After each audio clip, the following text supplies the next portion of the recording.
تو بہرحال ایک چیز میرا جو میں ضمیر صاحب سر مجھے بات مکمل سر میں آپ ہی کی طرف لے کے آ رہا ہوں. بات یہ ہے کہ فیصل عباسی کا سوال یہ تھا کہ جو سزائیں یا جو فیصلے آئے کیا وہ آئین اور قانون کی روح سے صحیح تھے یا غلط ہوئے. وہ اسے سوال یہ تھا. آپ پروسیس بتا رہے ہیں کہ اس کی بے وقوفی تھی, اس کی غلطی تھی, ان کا وکیل بے وقوف تھا, وہ غلط تھا, اس نے دوبارہ غلط گیا. وہ سوال سمپل سا تھا, میں اس کا جواب وہ مانگ رہے تھے میرا خیال میں.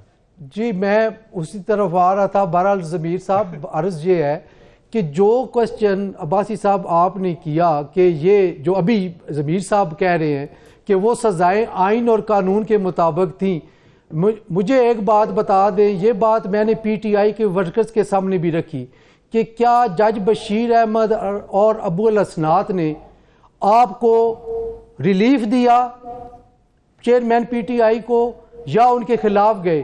تو انہوں نے یک زبان ہو کے یہ کہا کہ یہ فیصلے جو ہیں یہ پی ٹی آئی کے چیئرمین کو ریلیف دیا گیا ہے.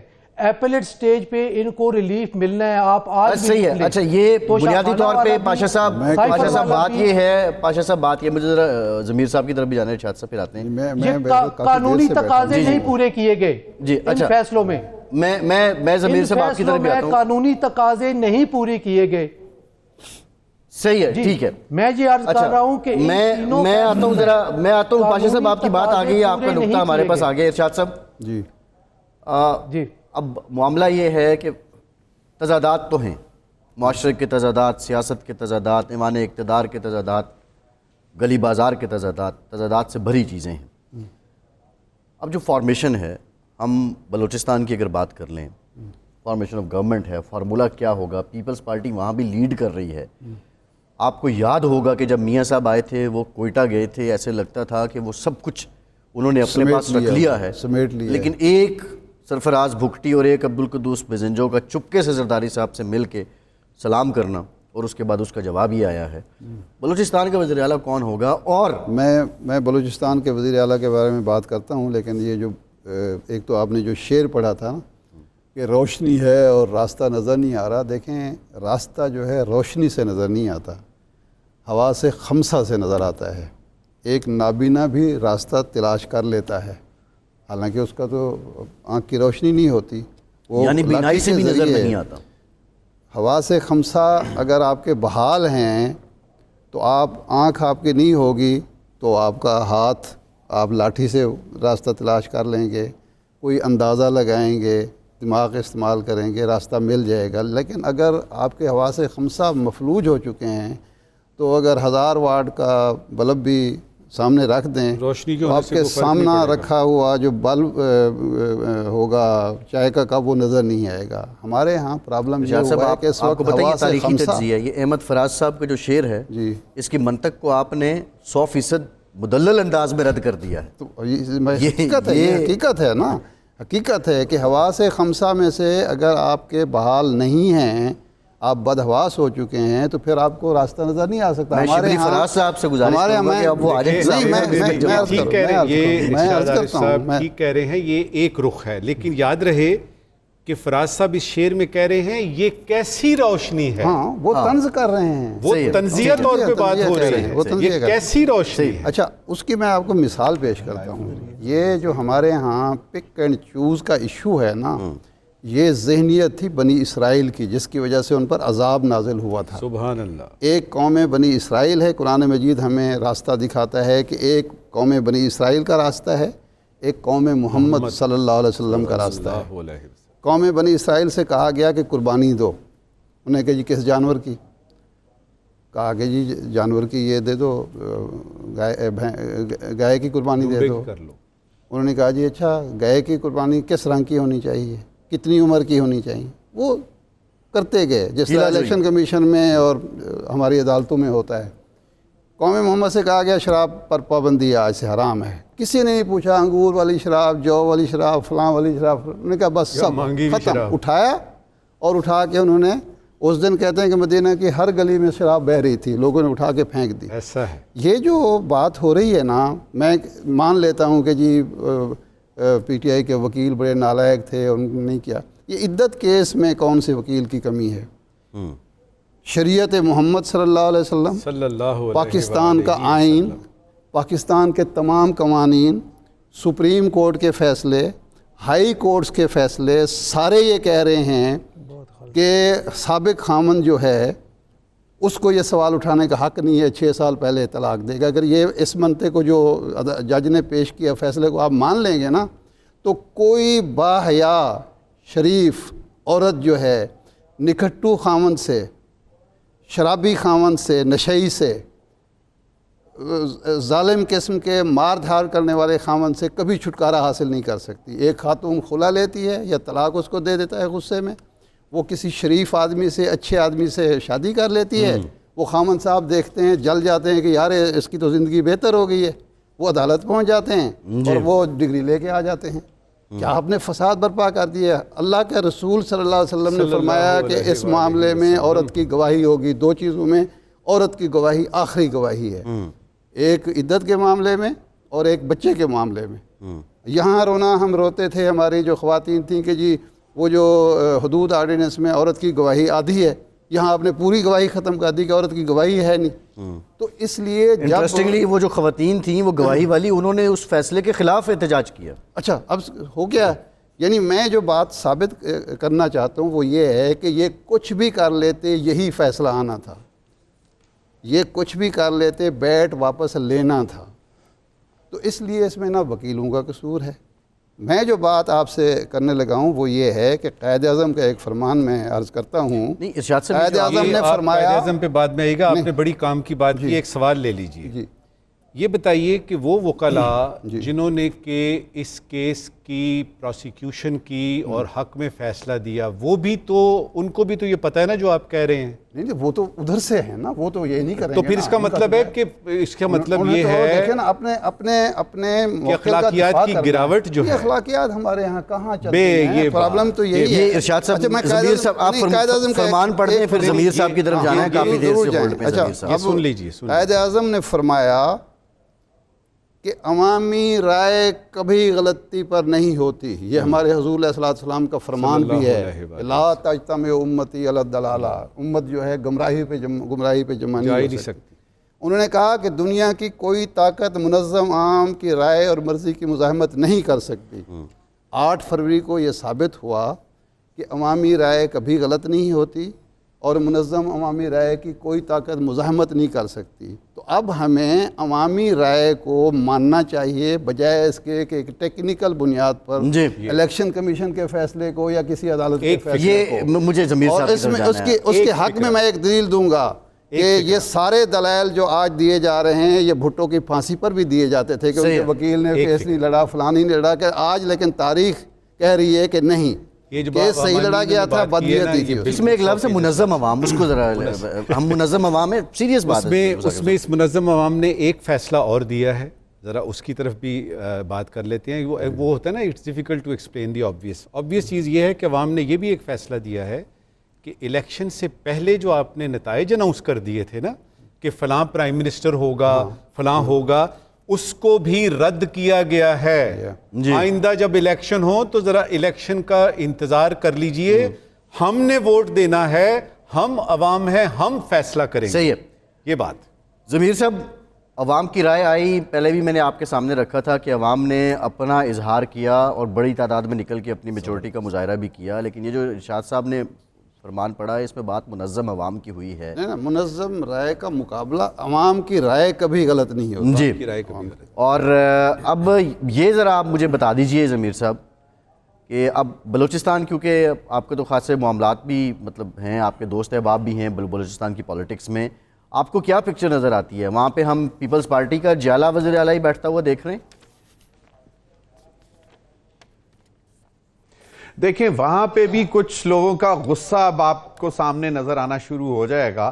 گزشتہ رات صبح کے 3 بجے ایک کینڈیڈیٹ کا مجھے فون آیا اور وہ انتہائی غصے میں تھے، اور انہوں نے کہا کہ یہاں پہ جو میں نے 2 دن پہلے بھی وہاں لاہور اسٹوڈیو میں بیٹھ کے بات کی، تو مطلب 9 تاریخ کو رات کو کوئی 11 بجے تک وہ کہہ رہے تھے کہ ہمیں جو ہے RO کا آفس کے قریب بھڑکنے نہیں دیا جا رہا، حالانکہ وہ واہ طاقتور لوگ ہیں، لیکن وہ کہہ رہے ہیں کہ جناب وہاں پہ باقاعدہ منظم طریقے سے دھاندلی کی جا رہی ہے. تو وہاں پہ بھی جو ہے اب آپ آنے والے دنوں میں دیکھیں گے، اور اس کا فائدہ پروبیبلی پاکستان پیپلز پارٹی کو ملے گا، کیونکہ وہی جو ہے صورتحال وہاں پہ خراب کرنے کی کوشش کر رہے ہیں. JUIF کو یقیناً کیونکہ یہاں سے KP تو ان کے ہاتھ سے گیا، بالکل ہی گیا، تو اب ان کو وہاں سے تھوڑی سی جو ہے ریلیف ملا ہے. لیکن مجھے جو صورتحال بنتی نظر آ رہی ہے، کیونکہ سرفراز بگٹی نے بہت کچھ مینج کر کے بہت سارے ایسے لوگوں کو جتوا بھی لیا، جیت بھی گئے. ظاہری بات ہے پولیٹیکل سپورٹ ہوتی ہے، ایک زور وزن ڈالنے کی بات ہوتی ہے، میں کوئی دھاندلی کی بات نہیں کر رہا ہوں. تو وہاں پہ پیپلز پارٹی کا مجھے لگ رہا ہے کہ آنے والے دنوں میں جو ہے وہ جو کلیم ابھی بھی وہ کر رہے ہیں کہ جی بلوچستان ہمیں دیا جائے، تو وہ شاید کامیاب ہو جائیں. اب ایک چیز یاد رکھیے گا فیصل عباسی، بلوچستان آئندہ کئی سالوں کے لیے بہت زیادہ اہمیت اختیار پہلے ہی کر چکا ہوا ہے. وہاں پہ آپ کے منرل ریسورسز ہیں، وہاں پہ سی پیک ہے، وہاں پہ گوادر پورٹ ہے، جس پہ انٹرنیشنل فورسز بھی بڑے غور سے دیکھ رہی ہیں کہ اگر تو پاکستان کو مستحکم کرنا ہے تو اس خطے کو باقاعدہ استحکام پہنچانا پڑے گا اور اس کو ترقی دینی پڑے گی. اور اگر پاکستان کو آپ نے مستحکم نہیں ہونے دینا تو وہاں پہ آپ جو ہے ایک انتشار کی صورتحال رکھیں گے بلوچستان میں. تو یہ ایک چیز ذرا زور ضمیر صاحب ایک اور سوال بھی لے لیں اسی ضمن میں. ضمیر صاحب ایک اور سوال بھی لے لیں، وہ یہ ہے کہ ہم بلوچستان کا ذکر تو کرتے ہیں، لیکن جو ہماری مین سٹریم پولیٹیکل پارٹیز ہیں، PMLN، PTI، پیپلز پارٹی، یہ بلوچستان کو الیکشن کے سیزن میں ہی کنسیڈریشن میں لاتی ہیں. عام دنوں میں نہ ان کی تنظیم وہاں نظر آتی ہے، نہ کوئی پولیٹیکل لیڈر یہاں سے الیکشن کنٹیسٹ کرنا چاہتا ہے. ایسا کیوں ہے؟ اور ان کی یہ جو بے رخی اور بے اعتنائی ہے، اس کے اثرات بلوچستان کی حساسیت پہ کیا آتے ہیں؟ دیکھیں، وہ ہم نے دیکھا ہمیشہ سے جو بلوچستان اپنی محرومیوں کا ذکر کرتا ہے اس کا ریئیکشن آپ دیکھتے ہیں کہ سیپریٹسٹ اور نیشنلسٹ بنتے ہیں اور پھر جو وہاں پہ صورتحال بنتی ہے. لیکن ایک چیز اور فیصل ذہن میں رکھیے گا، کچھ بیرونی قوتیں ہیں جو کہ بیسکلی ان کو وہاں پہ پنپنے کی جو ہے وہ ساری سہولیات دیتی ہیں، وہ آپ ذہن میں رکھیں. تو اور دوسری جو آپ نے بات کی، دیکھیں پیپلز پارٹی نے جو ہے بلوچستان پیکیج دیا اور بہت ساری چیزوں کے اوپر ورکنگ کرنے کی کوشش کی، لیکن دیگر جماعتوں کا میں مانتا ہوں کہ انہوں نے اس طرح کا ضمیر صاحب فی الوقت کے لیے ہم نے ایک بریک لینا ہے، ہم نے نیوز اسٹوڈیو کرنا ہے. 92 الیکشن ہیڈ کوارٹر میں یہ سلسلہ جاری ہے. اب نیوز بلٹن کی طرف ہم جائیں گے ایک بریک کے بعد، اور پھر 4 بجے دوبارہ آپ کو 92 نیوز الیکشن ہیڈ کوارٹر سے جوائن کریں گے. فی الوقت کے لیے جتنے پینلسٹ ہمارے ساتھ موجود تھے تمام کا شکریہ.